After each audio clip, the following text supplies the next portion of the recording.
Hello and good morning everyone. आप सभी लोगों का स्वागत है स्टडी ग्लोव्स पर और मैं हूं आपका दोस्त दीपक। आज है 13 जुलाई और बहुत ही बेहतरीन करंट अफेयर आज हम लोग करने वाले हैं। तो सबसे पहले मोटिवेशनल कोट आप लोग के लिए है कि एक समय में एक काम करो और ऐसा करते समय अपनी पूरी आत्मा और पूरी जान जो है वो उसमें डाल दो और बाकी सब भूल जाओ। इसका सीधा सीधा मीन्स है कि सिंगल टाइम सिंगल टास्क जो है वो आपको डिवोट करना चाहिए टू टारगेट और आपको टारगेट जो है वो जल्द ही हासिल होगा। तो चलिए शुरू करते हैं सबसे पहले इंटरनेशनल और नेशनल न्यूज कवरेज के साथ में। भारत ने कंधार से निकाले 50 राजनयिक एम्बेसडर जो हैं उनको वापस से बुला लिया है। तालिबान का खतरा जो है वो वहां पर बना हुआ है, इसीलिए भारत के द्वारा कंधार से जितने भी दूतावास हैं उनको बंद कर दिया गया है। यहां तक कि आईटीबीपी के जो जवान हैं वो भी इसके अंदर शामिल हैं। चीन के कर्ज के जाल में फंसने को तैयार नहीं है बांग्लादेश, क्योंकि चीन के द्वारा कई दूसरे देशों को जैसे पाकिस्तान है, लाओस है, मॉन्टेनिग्रो है, श्रीलंका है, मलेशिया है, ऐसे कई देशों को वहां पर इकोनॉमिक फंड जो है वो दिया गया और उस ट्रैप के अंदर चीन ने उनको फंसा लिया और इस बात से पूरा सजग हो चुका है बांग्लादेश। जोकोविच ने जीता 20वां ग्रैंड स्लैम खिताब, 20वां ग्रैंड स्लैम जीता है और 6वां विंबलडन खिताब जीता है और तीन बहुत ही बेहतरीन खिलाड़ी जो है नोवाक जोकोविच, रॉजर फेडरर और राफेल नडाल इस दौड़ में शामिल हो चुके हैं। ट्विटर ने स्थानीय शिकायत अधिकारी नियुक्त किया है।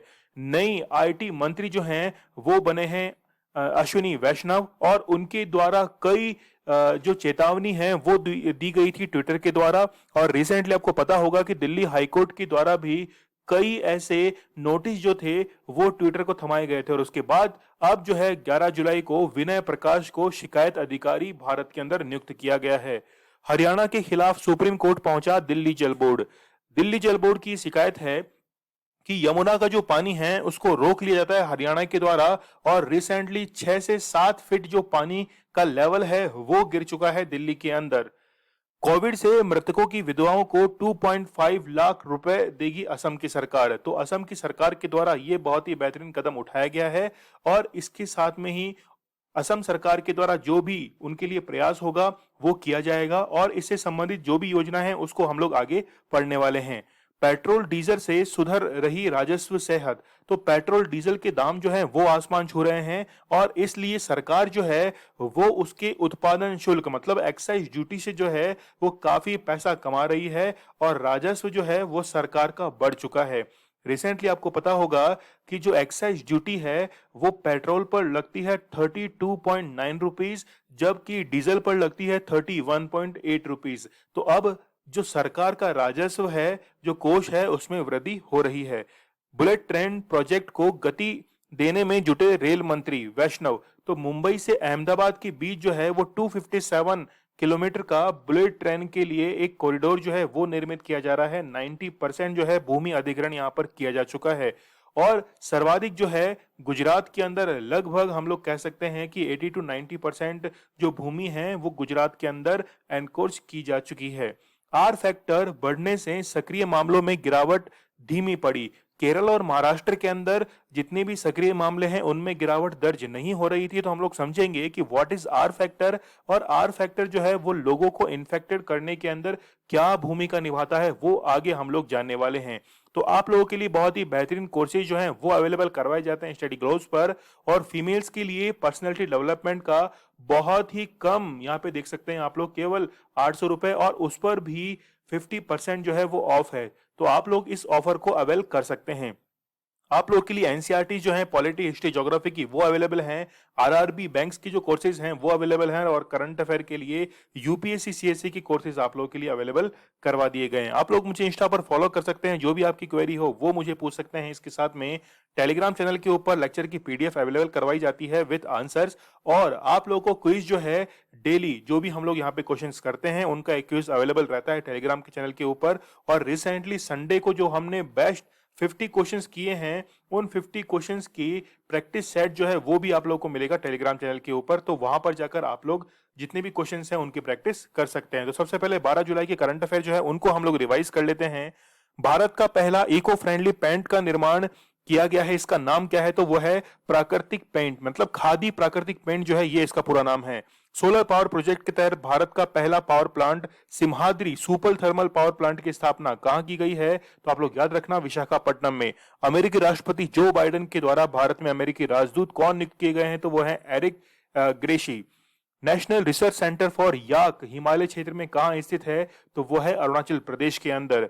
हाल ही में ऑक्सफैम ने द हंगर वायरस मल्टीप्लाई जो रिपोर्ट है वो जारी की है। इसके अनुसार हर मिनट जो है वो 11 लोग भूख से मर जाते हैं। नासा की कैसीनी जो स्पेसक्राफ्ट है उसने सैटर्न के ऊपर जो टाइटन इसका उपग्रह है वहां पर मीथेन गैस की उपस्थिति दर्ज की है। हाल ही में किस राज्य में जीका वायरस की पुष्टि की गई है? तो वो है केरला। जवाहरलाल नेहरू पोर्ट जो है इसके अल्टरनेटिव दूसरा पोर्ट है नरगोल बहुउद्देशीय बंदरगाह। तो ये कहां स्थित है? गुजरात के अंदर। भारत का सबसे ऊंचाई पर स्थित जूलॉजिकल पार्क जो है पद्मजा नायडू वो स्थित है दार्जिलिंग के अंदर, वेस्ट बंगाल में। दुनिया के सबसे गहरे पुल का निर्माण दुबई में किया गया है। एआईसीटीई ने किस संस्था में रक्षा प्रौद्योगिकी के लिए एमटेक प्रोग्राम शुरू किया है? तो वो है डीआरडीओ। भारत के पहले समुद्री मध्यस्थता केंद्र की स्थापना कहां की जाएगी? तो वो की जाएगी गुजरात में। एक किताब है प्रेगनेंसी बाइबल, तो इसके लेखक कौन है? करीना कपूर है। किस राज्य के द्वारा 2 से अधिक बच्चे होने पर स्थानीय चुनाव लड़ने पर रोक लगा दी गई है? तो वो है यूपी। आईसीसी के मुख्य कार्यकारी अधिकारी कौन है जिन्हें हाल ही में क्रिकेट की वैश्विक संस्था से हटा दिया गया है? तो वो कौन है? मनु साहनी है। ये कल का हमारा स्टडी ग्लोस क्वेश्चन था कि हाल ही में किस राज्य सरकार के द्वारा दरबार मूव जो है इसको समाप्त करने का निर्णय लिया गया है, जो कि 149 ईयर से चली हुई आ रही थी। और ये डिसीजन लिया है जम्मू कश्मीर की सरकार के द्वारा। वहां पर 6 महीने तो कश्मीर वैली के अंदर और 6 महीने जम्मू जो है वो सेक्रेटेरिएट ट्रांसफर होता था। और इसमें हर साल एक मूव के अंदर 5 करोड़ रुपए खर्च होते थे। और ये 149 साल से जो परंपरा चली हुई आ रही है इसको अब समाप्त कर दिया गया है। आज है 13 जुलाई और बहुत ही बेहतरीन करंट अफेयर हम लोग शुरू करते हैं। कोरोना महामारी के दौरान एक संक्रमित व्यक्ति कितने लोगों को संक्रमित कर सकता है, इसे किस फैक्टर के द्वारा प्रदर्शित किया जाता है? तो आप लोग याद रखना, आर फैक्टर जो है वो इसमें काफी इंपॉर्टेंट है। देखिए, कोविड से जुड़े हुए जितने भी आपके पास में जो डेफिनेशंस हैं वो आप लोगों को याद करने की जरूरत है। ठीक है, और यहां पर सबसे पहले हम लोग आर फैक्टर को समझ लेते हैं। आर फैक्टर का मीन्स है कि मान लीजिए कोई एक व्यक्ति इन्फेक्टेड हुआ है और वो इन्फेक्टेड व्यक्ति कितने लोगों को इन्फेक्ट करता है। यदि यहां पर हम लोग एग्जांपल ले 100 व्यक्तियों का, तो 100 इन्फेक्टेड व्यक्ति जो हैं वो कितने लोगों को इन्फेक्टेड करते हैं, और इसे ही कहा जाता है क्या? आर फैक्टर कहा जाता है। अभी यदि हम लोग प्रेजेंट की बात करें तो आर फैक्टर कितना है? 0.88 है। इसका मीन्स है कि 100 लोग यदि इन्फेक्टेड हैं तो वो 88 लोगों को इन्फेक्टेड कर रहे हैं। ठीक है, लेकिन केरल और महाराष्ट्र में अभी क्या हो रहा है कि आर फैक्टर जो है वो लगभग 1 के पास में पहुंच गया है। मतलब 100 व्यक्ति अदर जो है वो 100 को क्या कर रहे हैं? वो इन्फेक्टेड कर रहे हैं। यदि हम लोग सेकेंड वेव की बात करें तो आर फैक्टर की जो वैल्यू थी वो थी 1.37। हम लोग कह सकते हैं कि यदि 100 इन्फेक्टेड हैं तो उन्होंने 137 जो अदर लोग हैं उनको क्या किया था? इन्फेक्टेड किया था। और ये रेट जो है वो केरल के अंदर कहां तक पहुंच गई है? केरल में ये पहुंच गई है 1.10। मतलब कि 100 लोग जो हैं वो अब 110 लोगों को क्या कर रहे हैं? वहां पर इन्फेक्टेड कर रहे हैं। तो आप लोग यहाँ पे न्यूज देख सकते हैं, rising R factor of corona virus in Maharashtra and Kerala. तो ये काफी वरिड की बात है। और रिसेंटली आपको पता होगा कि केरल के अंदर जीका वायरस जो है इसका भी काफी ज्यादा मरीज जो है वहां पर देखे जा रहे हैं। प्रेग्नेंट लेडीज जो होती हैं उनमें होता क्या है कि जो बच्चा जन्म लेता है उसके मस्तिष्क का आकार जो है वो छोटा होने लगता है। तो केरल जो है वो वहां पर काफी ज्यादा केस जो है वो दर्ज किए जा रहे हैं।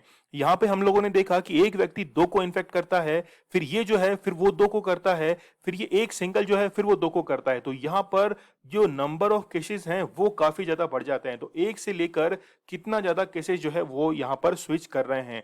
यदि हम लोग महाराष्ट्र की बात करें तो रिसेंटली जो है वो नए पेशेंट्स रिकॉर्ड की गए हैं 8,535। और यहां पर जो आर फैक्टर की वैल्यू है वो आप लोग देख सकते हैं 0.79 है। मतलब 100 इन्फेक्टेड जो हैं वो 79 अदर को क्या कर रहे हैं? इन्फेक्ट कर रहे हैं। ठीक है, तो अब जो है वो धीरे धीरे ये बढ़ रहा है। और ये जो है ये आर फैक्टर धीरे धीरे 1 के नजदीक आ रहा है, तो 1 के नजदीक आने पर 100 इज इक्वल टू 100 हो जाएगा। यहाँ पे हम लोग बात करें केरल की, तो केरल के अंदर 12,220 केसेस जो हैं वो रिकॉर्ड किए गए हैं, और यहाँ पर भी आर फैक्टर जो है वो लगभग 1 के पास में पहुंच रहा है। तो आप लोग इस टर्म को याद रखिएगा, यही टर्म नहीं, कोविड से रिलेटेड जितनी भी टर्म्स हैं उनको आप लोग जरूर से याद कीजिएगा। तो यहाँ पर हम लोग बात कर रहे हैं आर फैक्टर की। यदि हम लोग केसेस की बात करें तो 6 मई को यहां पर पीक आया था, इंडिया के अंदर जो है वो पीक पोजीशन पर था, और लगभग 4.25 लाख केस जो है वो दर्ज किए गए थे, और ये पीक लेवल जो है वो मई के बाद में उतरने लगा। और रिसेंटली हम लोग 11 जुलाई की यदि बात करें तो केसेस की जो संख्या है वो है 37,154, तो काफी ज्यादा कम आ चुके हैं। यदि हम लोग थर्ड वेव की बात करें तो थर्ड वेव के अंदर अब सबसे ज्यादा देखा जाएगा कि आर फैक्टर जो है वो कितना मूव करता है। यदि ये 1 के क्रॉस कर जाता है तो हम लोग कहेंगे कि थर्ड वेव जो है वो जल्द ही आने वाली है। यदि हम लोग नॉर्थ ईस्ट स्टेट की बात करें तो मणिपुर के अंदर जो है वो 1 से ज्यादा वहां पर आर फैक्टर जो है वो बन चुका है। चलिए, दुनिया के सबसे सस्ती फंगस टेस्ट किट जो है, और वो भारत की पहली कंपनी के द्वारा इजाद की गई है, वो है जीसीसी बायोटेक, और इसका नाम क्या है? इसका नाम है डायग्नोश्योर म्यूकोर माइकोसिस डिटेक्शन किट जो है वो इसका नाम है। तो ये फंगल इन्फेक्शन किट जो है ये इसका नाम है, और जो है इसकी कीमत काफी कम है, 1,000 रुपए जो है ये इसकी कीमत रखी गई है। म्यूकोर माइकोसिस जो है ये बेसिकली इसको ब्लैक फंगस भी कहा जाता है, और ब्लैक फंगस को सबसे पहले एंडेमिक घोषित करने वाला जो स्टेट था वो था राजस्थान, और राजस्थान के बाद में कई स्टेट्स ने इसको क्या कर दिया था, इसको जो था एंडेमिक इसको घोषित किया था। ठीक है, चलिए यहाँ पे हम लोग समझ सकते हैं कि ये जो जीसीसी है, जीसीसी बायोटेक, ये कोलकाता के अंदर स्थित है।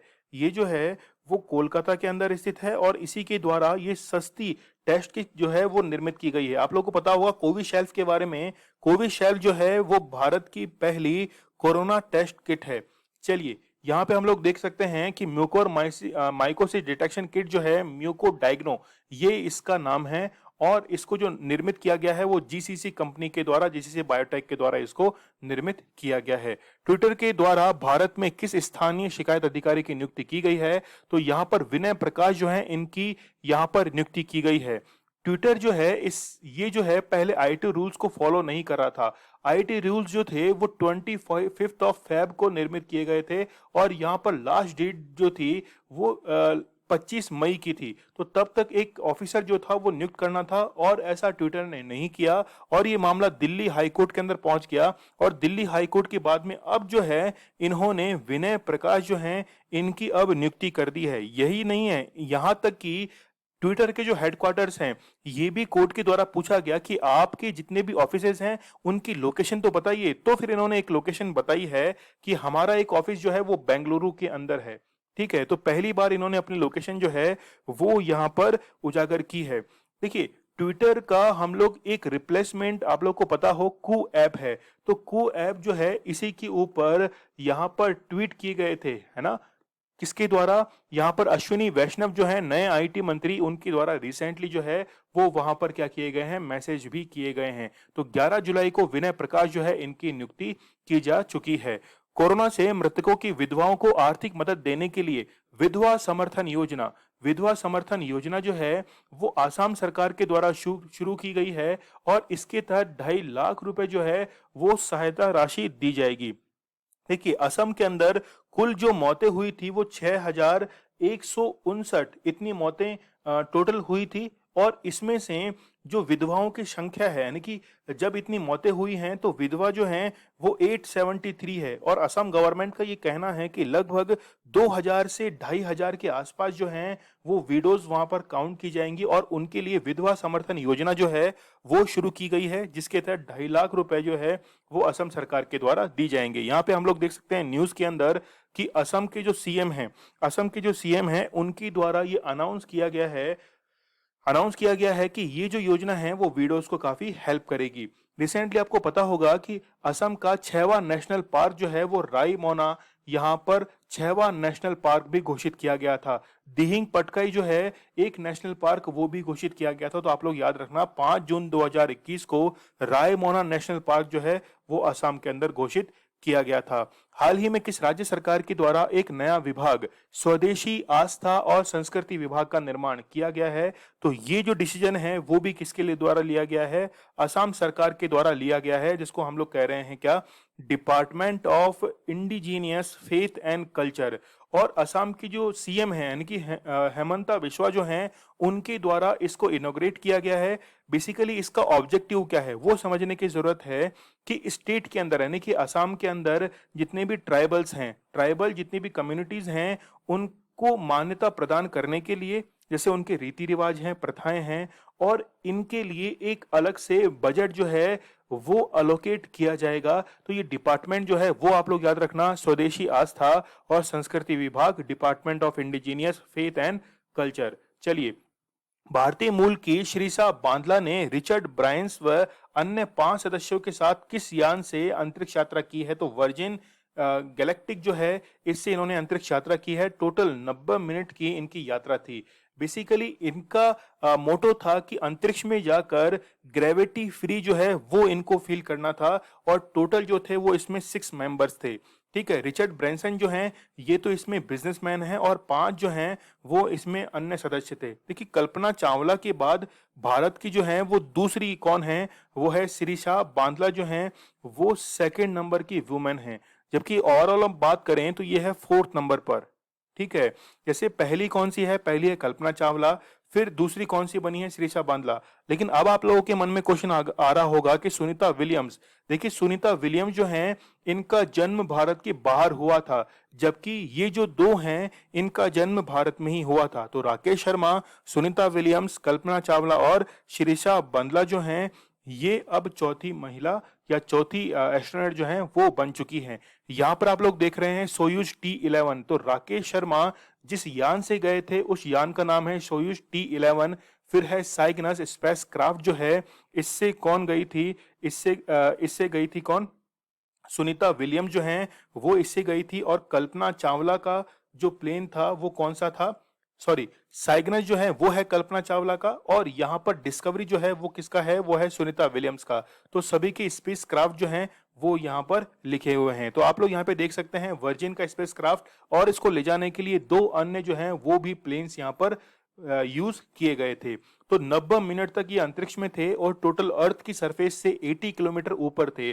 जबकि 100 किलोमीटर पर कौन सी कार्मन लाइन जो है वो यहाँ पर आ जाती है, तो ये अंतरिक्ष के अंदर ही थे, क्योंकि जब कार्मन लाइन के ऊपर निकल जाते हैं तो कहा जाता है कि वो अंतरिक्ष में स्पेस के अंदर पहुंच चुके हैं। ठीक है, तो आप लोग याद रखिएगा कि अंतरिक्ष से अंदर ही थे, मतलब ये 100 किलोमीटर से अंदर ही थे। सुप्रीम कोर्ट के पूर्व जज पर बॉम्बे हाई कोर्ट की पहली महिला, ठीक है, सुप्रीम कोर्ट की पूर्व जज रह चुकी हैं, वह बॉम्बे हाई कोर्ट की पहली महिला जज जो हैं वो रह चुकी हैं, और इनका नाम क्या है, इनका नाम है सुजाता मनोहर।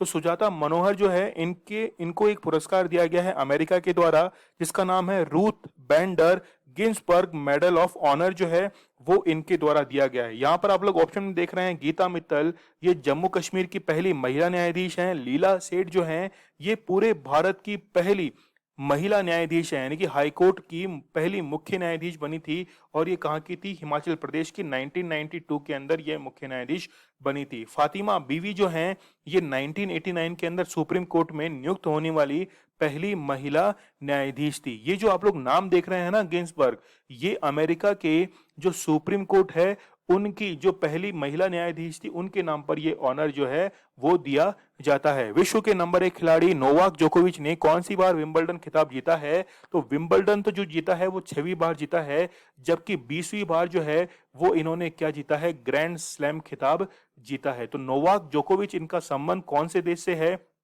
वो है सर्बिया से। तो सर्बिया से इनका संबंध है। तो आप लोग देख सकते हैं कि यहाँ पर 3 खिलाड़ी हैं, एक तो है रॉजर फेडरर के बाद में फिर है नोवाक जोकोविच, और नोवाक जोकोविच के बाद में है फिर राफेल नडाल। तो ये 3 खिलाड़ी ऐसे हैं जिन्होंने 20-20 ग्रैंड स्लैम जो हैं वो यहाँ पर जीत लिए हैं। चलिए, कोपा अमेरिका कप 28 साल के बाद किस देश के द्वारा जीता गया है? तो वो जीता गया है अर्जेंटीना के द्वारा। और अर्जेंटीना ने 28 साल के बाद, मतलब सबसे पहले जो था वो 1993 के अंदर जीता था, और उसके बाद अब इन्होंने जीता है। टोटल ये जो है इन्होंने 15वीं बार ये खिताब जीता है। जो टाइम है ये इन्होंने खिताब जीता है। और इन्होंने हराया किसको है? ब्राजील को इन्होंने हराया है। तो ब्राजील की टीम को हराकर ये खिताब अपने नाम किया है। आप लोग को पता होगा मैसी का नाम आप लोग जानते होंगे। तो लियोनेल मैसी जो हैं, इनको पहला खिताब दिया गया best player of the tournament. इसके बाद में हाईएस्ट गोल स्कोरर, और फिर है Copa America title after 28 year. तो इन्होंने फिर ही कहा कि I did not come for individual award. तो केवल मुझे अकेले का नहीं, ये पूरा टीम का ये अवार्ड है। हैनले पासपोर्ट इंडेक्स 2021 में 21 की Q3 यानी कि ये थर्ड क्वार्टर में कौन सा देश जो है वो शीर्ष पर रहा है? तो जापान जो है वो इसमें शीर्ष पर रहा है। इसमें पासपोर्ट इंडेक्स में होता क्या है कि एक कंट्री के पासपोर्ट को यूज करके आप कितने कंट्रीज में फ्रीली विदाउट एनी वीजा जो है वो आप लोग मूव कर सकते हैं। मतलब उस कंट्री में जाने के बाद आप वीजा ले सकते हैं। तो जापान का सबसे स्ट्रांग पासपोर्ट है। फिर सेकंड नंबर पर है सिंगापुर का। फिर थर्ड नंबर पर है जर्मनी का और साउथ कोरिया का। ठीक है, दोनों का कंबाइंड जो है वो थर्ड पोजीशन पर है। और इंडिया जो है वो इसमें 19 पोजीशन पर बना हुआ है। तो यहाँ पे हम लोग देख सकते हैं कि जापान जो है वो सबसे हाईएस्ट नंबर पर है। तो हेनले पासपोर्ट इंडेक्स 2021 की Q3 रैंक में वीजा फ्री स्कोर जो है वो करता है कि 193 कंट्रीज के अंदर ये क्या कर सकते हैं, वो ट्रेवल कर सकते हैं। ठीक है, विदाउट एनी रेस्ट्रिक्शन के। तो यहाँ पे आप लोग देख सकते हैं रिफ्लेक्टिंग नो ट्रेवल रेस्ट्रिक्शन। ठीक है, और जबकि 75 जो कंट्रीज है वहां पर आप लोग देख सकते हैं कि कोविड-19 जो सर्टिफिकेट है उसका यूज करते हुए फिर वहां पर क्या कर सकते हैं, ट्रेवल कर सकते हैं। तो काफी स्ट्रांग पासपोर्ट है किसका? जापान का। जबकि इंडिया के लिए आप लोग देख सकते हैं कि 58 कंट्रीज ऐसी हैं जहां पर हम लोग बिना किसी रेस्ट्रिक्शन के ट्रेवल कर सकते हैं। हाल ही में 12 जुलाई को कौन सा दिवस मनाया गया है? तो मलाला दिवस जो है वो 12 जुलाई को मनाया गया है। जबकि नेल्सन मंडेला दिवस ये अब आने वाला है कब? 18 जुलाई को नेल्सन मंडेला दिवस आने वाला है। तो 12 जुलाई को मलाला दिवस जो है वो मनाया गया है। क्यों मनाते हैं? क्योंकि इनका जन्म दिवस जो है वो 12 जुलाई को होता है। फेमस क्यों है वो भी हम लोग कहानी देख लेते हैं कि 2012 के अंदर मलाला के ऊपर तालिबान के द्वारा अटैक किया गया था। और ये फेवर करती हैं स्कूल एजुकेशन फॉर गर्ल्स जो हैं उनको ये फेवर करती हैं। तो पूरी जो है वो स्टोरी आप लोग यहाँ पे देख सकते हैं। इनको जो अवार्ड दिया गया था वो दिया गया था Malala wins international children peace prize 2013 के अंदर इन्होंने जीता था। उसके बाद में फिर इनकी जो बुक है कौन सी, आई एम मलाला जो है वो बेस्ट सेलर बुक के अंदर भी काउंट हुई थी। इसके बाद में इन्होंने जो पीस प्राइज जीता था विद कैलाश सत्यार्थी, वो कब जीता था? 2014 के अंदर इन्होंने पीस प्राइज भी जीता था। चलिए, विंबलडन टेनिस टूर्नामेंट 2021 में महिला सिंगल्स का खिताब किसने जीता है? तो एशले बार्टी जो है इन्होंने ये खिताब जीता है। तो एशले बार्टी जो हैं इन्होंने खिताब जीता है। और आप लोग को बताऊं कि विंबलडन जो है, देखिए पूरे साल के अंदर टोटल 4 जो है वो ग्रैंड स्लैम खेले जाते हैं। सबसे पहले खेला जाता है ऑस्ट्रेलियन, फिर खेला जाता है फ्रेंच ओपन, फिर खेला जाता है विंबलडन, और फिर खेला जाता है कौन सा? US open. ठीक है, तो यहाँ पर जो बात की जा रही है वो कौन सी बात की जा रही है? विंबलडन की बात की जा रही है। और इन्होंने हराया किसको है? कैरोलिना को इन्होंने हराया है। तो यहाँ पे आप लोग देख सकते हैं कि एशले बार्टी जो हैं इन्होंने विंस 2021 लेडीज सिंगल्स फाइनल जो है वो इन्होंने जीता है। नेक्स्ट क्वेश्चन आप लोगों के लिए है रामायण ऑफ द श्री गुरु गोविंद सिंह। ये बुक जो है इसके लेखक कौन है? तो बलजीत कौर तुलसी जो हैं वो इस किताब के लेखक हैं। बाहरी उद्योग और सार्वजनिक उद्यम मंत्रालय मतलब ministry of heavy industries and public enterprises जो है इसका नाम बदलकर हैवी इंडस्ट्रीज मिनिस्ट्री जो है वो अब कर दिया गया है। रिसेंटली आपको पता होगा कि एक डिपार्टमेंट जो है डिपार्टमेंट ऑफ पब्लिक एंटरप्राइजेज वो इससे अलग करके फाइनेंस मिनिस्ट्री के अंदर शामिल किया गया था। तो आप लोग यहाँ पे याद रखिएगा हैवी इंडस्ट्रीज मिनिस्ट्री जो है अब इसका नाम कर दिया गया है। यहाँ पे आप लोग देखिए WWF और UNDP की रिपोर्ट के अनुसार 2021 में एक रिपोर्ट जारी की गई है। इसके अनुसार बाघ संरक्षित क्षेत्र जो है इनसे बाहर कितने बाघ रहते हैं? तो वो है 35% जो है वो टाइगर वो प्रोटेक्टेड एरिया से बाहर रहते हैं। ठीक है, तो ये भी जो है वो काफी इंटरेस्टिंग फैक्ट है। यदि हम लोग टाइगर स्टेट की बात करें तो भारत के अंदर टाइगर स्टेट है कौन सा? वो है MP।